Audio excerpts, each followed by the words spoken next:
Hey, what's up, y'all? Welcome back to the Heard You Beloved podcast. This is episode number 4. And today I'm going to try to keep it short because I know I put out that special episode earlier this week. I think it was Tuesday, which was episode 3.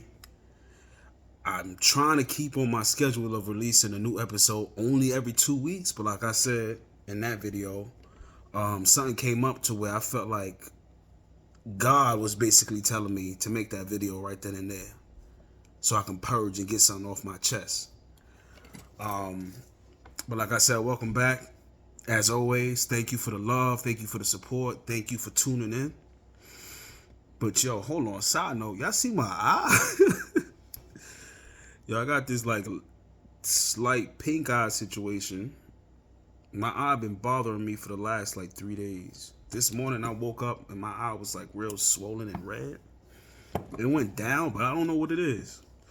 Like I know I have allergies to cats, and I usually hang out with my homeboy, and he got 2 cats. But when I'm here, I try not to touch too many things because you know the cat be all over the house. But then you go from touching something, and then you probably have cat residue, not necessarily their hair, that touch my eye or my face, and you know I'm sneezing or what have you. I don't know if it's that or if it's something else, but my eye look crazy right now. Look, 2 different sizes. And with that, like before, it used to be real bad where both my eyes would be closed, bloodshot red. Like I would leave his house with like strep throat and whatnot. But I guess my body is used to being around something that I'm allergic to, so the reaction is not that bad anymore.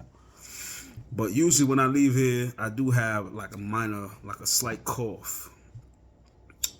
And I know it's the cat.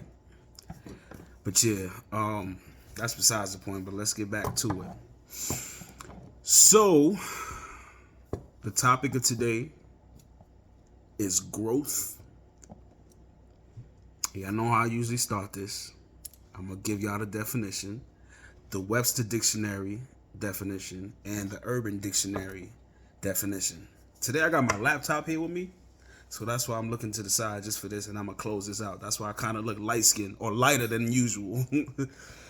So the Webster Dictionary definition of growth is the process of developing or maturing physically, mentally, or spiritually.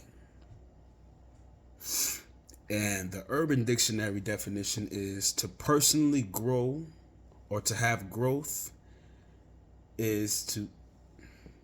Wow, it's an actual sentence. My bad, y'all. To personally grow or to have growth is to overcome something. To learn a lesson and make yourself a better person by growing through your struggles and your pains. And I'm going to keep that in the episode too. I'm not re-recording this. My episodes is a one-take deal.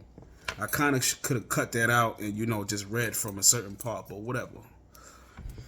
So, growth is overcoming things and becoming better. And the reason I chose this topic is because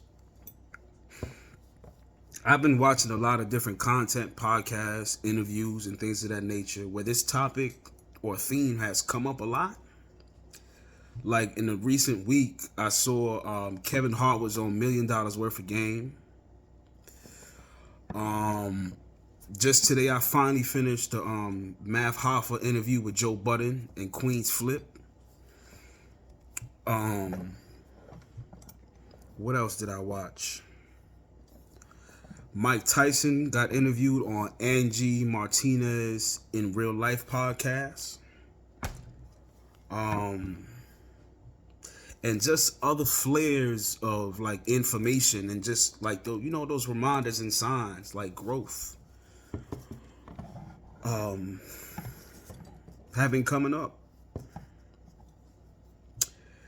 And growth is definitely an important topic because in life,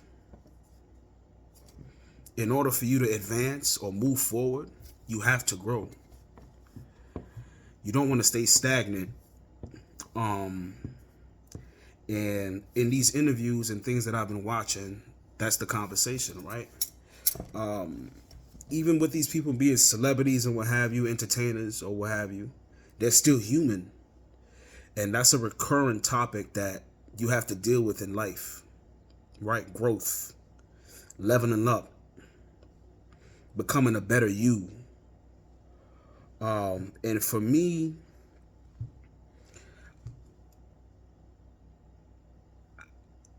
that's something that, I obviously deal with, but in a different way. Because with me, like, I'm a very spiritual person. Very, very spiritual. I'm not a religious person. Like, I don't go to church or anything like that. But I'm a spiritual person in that I understand that there's a higher power. God, to me, is not a person. It's not necessarily a thing, but it's an energy. And I can go back to the year 2013, summertime, where I tapped into my spiritual journey on a different level. Right, I remember I had a friend, but she's actually an ex, who came back into my life out of nowhere at random. And I had not spoken to her in probably 4 years, heard from her, seen her, or anything like that. But she just popped up all of a sudden. And I can see and hear in her energy, the way she spoke, how she carried herself, the maturity and everything, that she's gone through some things over the years and she's grown. Like, she grew. And I would always say to her, like, I'm proud of you and I'm happy for you, because I remember who you were when you were with me. Right? Very immature, very insecure, low self-esteem, things of that nature. And me being who I am, I would carry her, like lift her up, to remind her that, listen, you got this. You all that and then some. But I go back to 2013 in that summer, because one thing, I had a situation where I dealt with a near life death experience. And a month after that, I was still going through that, decompressing and dealing with that situation, which was a shooting. And it kind of messed me up. It messed me up, matter of fact. It didn't kind of, it actually did.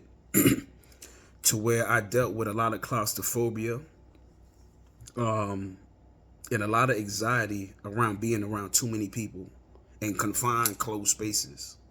And the crazy thing is, back then, I was an independent living specialist, did youth development work that I always talk about, my mentorship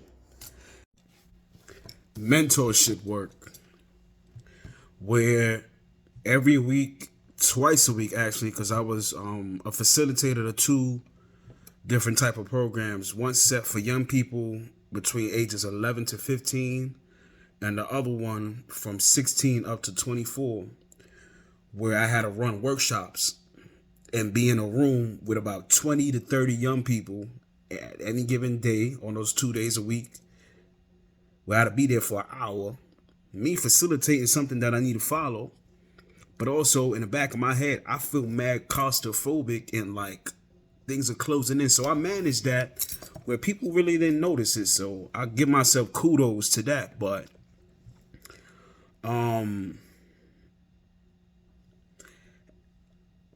2 months after that situation happened, I had gotten fired from that job. Actually, that's the first job I ever got fired from.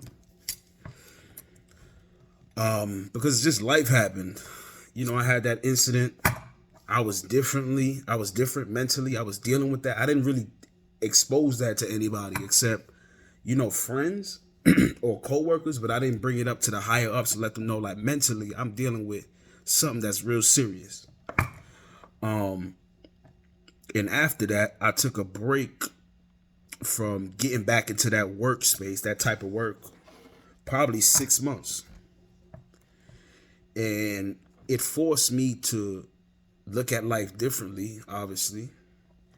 And I started to tap into, that's like when I started tapping into spirituality deeply. Like started those questions of like, what's my calling in life? What's the purpose of all this? Why did this happen to me? Why did I experience that? And God, what are you trying to tell me? Right? So for me, I learned to slow down. And for me to slow down, that was kind of my medicine or my healing journey of dealing with that. I even still deal with it now today, the claustrophobia, but I manage it differently now. Like I'm fully aware of it, and I know when I feel like I'm triggered, and like when I feel it in my chest and in my body that I'm about to shut down or what have you. I know how to manage it now, but before it was just out of control. Where I would do normal things, like even I was applying to school, and if it was like lunchtime and too many students were coming from the cafeteria, I would literally leave school or college and head home. Like it was crazy. Like in train stations, like I would like walk away from large groups of people and like kind of run to the end of the platform and wait till trains are not full. Like doing a lot of erratic things, but it was for me, you know, that paranoia or that claustrophobia of feeling like things are closing in because of the incident I had in 2013.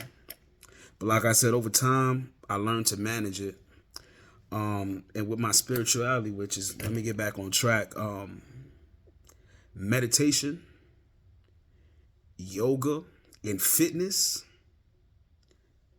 is what helped me throughout all that. To getting back to self, to normalcy. And from that point on, I acquired a job that spring, I believe, doing something different. I think Starbucks or something,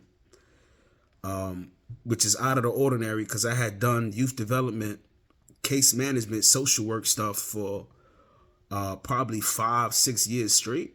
And for me to go from that and jump to customer service, food services work was real weird, but it was easy to me.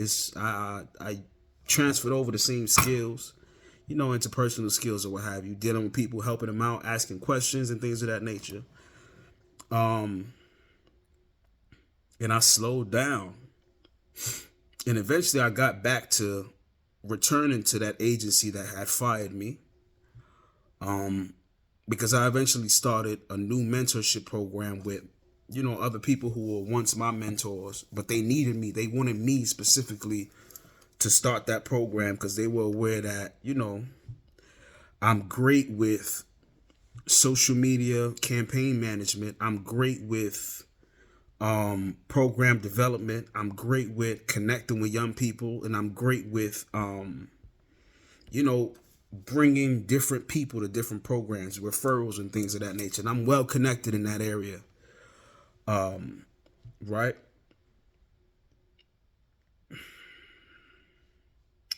So it's interesting that for me, in order for me to level up or change certain things about me, I had to deal with a crisis, which forced me to stop, take a step back, like I've spoken about in several episodes, and reflect. But for a lot of people, growth is challenging because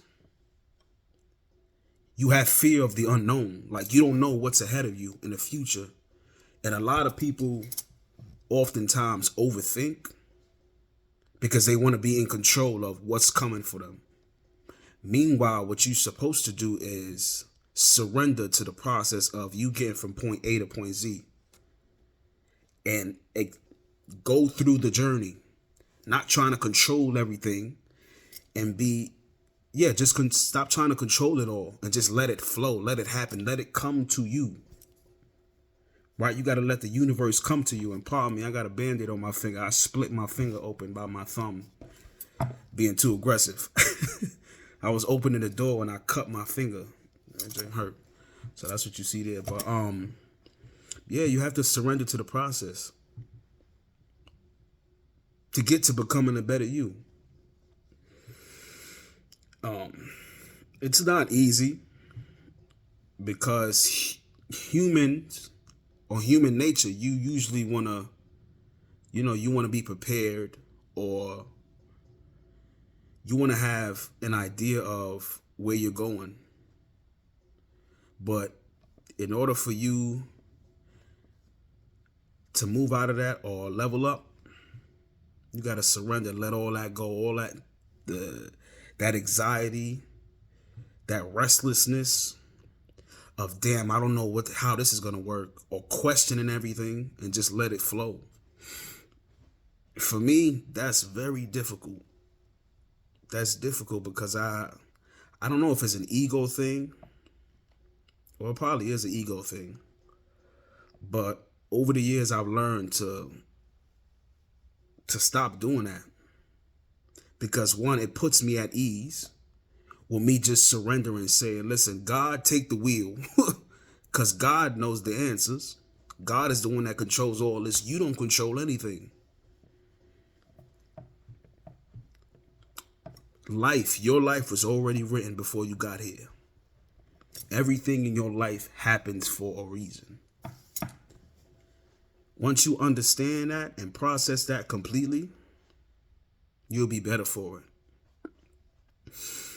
Right? And like I was saying earlier, a lot of the content or these interviews and things that I've been consuming throughout the week, I've just been getting reminders that you have to become comfortable with being uncomfortable. That's the biggest thing with growth. Like, you have to let go, like I said before. If you don't let go, you're not going to get far. And letting go is uncomfortable. Trying something new is uncomfortable. Right? Stepping out of your comfort zone is uncomfortable. But you have to be comfortable enough to accept that for now, this is going to be rocky. But eventually, as time goes on and I put energy and passion into whatever it is, things will get easier and I'll be okay. Nothing new is easy, right? And it takes time. Be comfortable with being uncomfortable.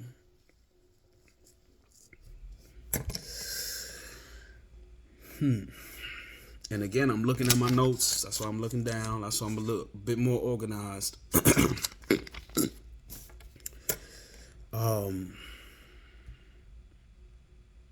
So I guess I could throw out a question to y'all.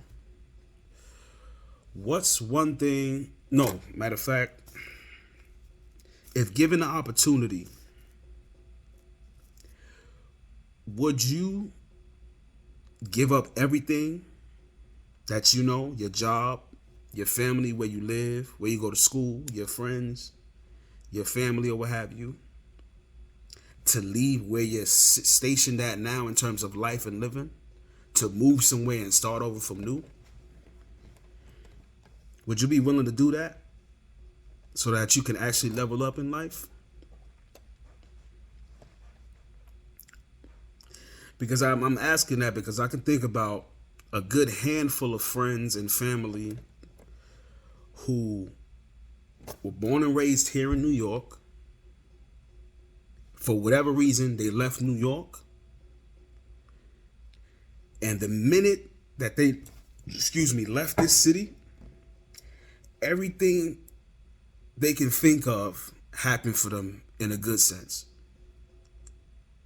All the struggling that they had being here in New York City, which is one of the hardest cities, most expensive cities, congested cities in the world to live in, changed.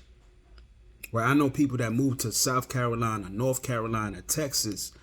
I know people that moved to California, like different places that's not as congested and like fast paced as living here in New York. And everything changed for them, bro. could think of one of my closest friends. I call her my sister, Sister Love. She started college. She actually finished college. She did business. She ended up moving up in the company where she worked at, became like the head of training and things of that nature. She started her own business. Cost of living was a lot cheaper. Things were slower for her, and she was at peace. My cousin, my heart, I'm sure she know who I'm talking about. She left here later in life, but she did it for the sake of peace of mind again, one. But once she left and moved to Texas, everything changed. She got this beautiful house. Her and her other family, my other cousins, they live in close vicinity to each other. So she has that support. But if her older sisters didn't move out there before her, she would have went out there alone anyways and started from scratch and been uncomfortable. But she was comfortable in accepting that, yo, this is going to be rocky for a little bit. Right, and now she's another one who she has her own business in the makeup industry. She works as a consultant or something to that effect for a cosmetics company at a mall. Like, she's had her work in magazines and all kind of amazing things with her. She's able to take care of her seed. And she's just doing great things out in the world. And there's a lot of stories like that. Like, a lot of people who have left here and their life just did a 360 because they're not here in the city suffering, trying to like make ends meet. And they told themselves that, listen, I'm out of here. There's more to life than just this. Being in the hood, struggling to pay your bills, stressed out, always thinking about money and finances, not having true peace of mind. So again, that question, if you had the opportunity, would you give up everything and just pack up and just leave to start over from scratch? I know I would. But my stubbornness and my over attachment to the people and things that I've experienced here in New York, because I was born and raised here. All my family and friends are here. If I wasn't in the predicament I'm in now with my housing situation, even though that's kind of a reason why I should have been packed up and dipped, I would do it. Because I'm okay now with letting things go. I understand that in order for you to grow, you can't be attached to things from the past or what you're accustomed to. You got to let go of that attachment so that you can explore different things, explore the world, and open yourself to different things, right? Expand your horizons. Because if not, you'll always remain stuck where you're at. And you will continue to deal with what you're dealing with because you're not moving anywhere. You're stagnant in some ways.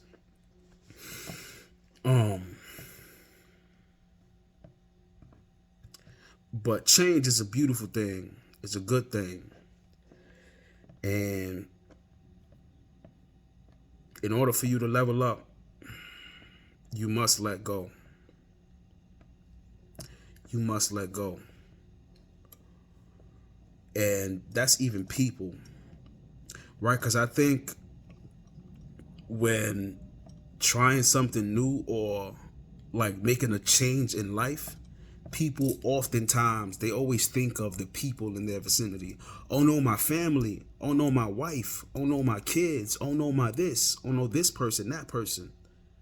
But they forget about thinking about self. If you do this, what is it doing for you? Which is what you should be worried about in the first place.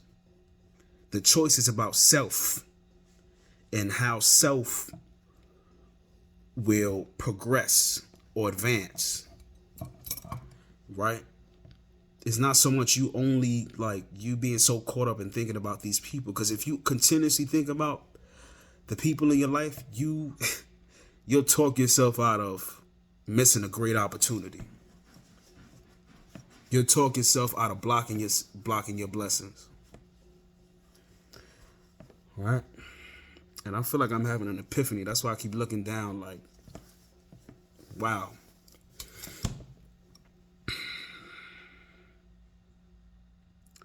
So again, be comfortable with being uncomfortable. Like I said, I was going to try to keep this a short episode. There's not too much going on because I just released the episode a few days ago. But for y'all, what does growth mean to y'all? What have you done to shake your world up in order for you to level up? How did you do it? How did you feel doing that? And today, since you chose to level up and grow, are you happier now? Like I said, I'm gonna keep it short. That's it, man. We got Thanksgiving coming up next week, which is insane to me. I was just talking to my boys the other day, like, where did this year go? Like this weird, like we about to be in 2023. This year just went like that for some reason. Cause I can literally think back on what Thanksgiving was like last year. I remember everything. It was crazy. You know, I was drunk or what have you, having a good time with family and friends. And we back at it again this week.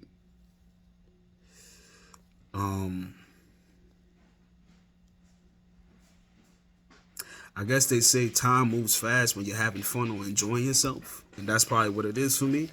So it might seem a little different. But like I said, I'm at peace. I know I wrote about this or said something on here somewhere. That I'm in a good place mentally and spiritually.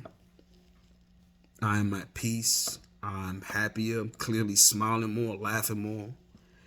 And I'm leveling up in different ways. It might not be drastic life changes in terms of jobs and moving state to state and things of that nature, but there's a lot of things that are falling in line for me finally, because one, I claimed it and I put in the work.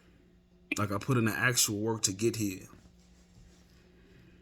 I've constantly repeat that last year, the year before that, during the height of the pandemic, even before that, the summer before that, I was a completely different person. If you looked at me in my eyes and looked at my face, you can see the darkness and like that I wasn't fully there. That my mind was preoccupied. But I'm back. I'm here. I'm present. I'm chilling, baby. And I'm gonna stop talking now. We're wrapping up the episode. So this was episode 4 of the Heard You Beloved podcast. The topic was growth. Thank y'all for listening. Thank y'all for supporting. And until next time, peace.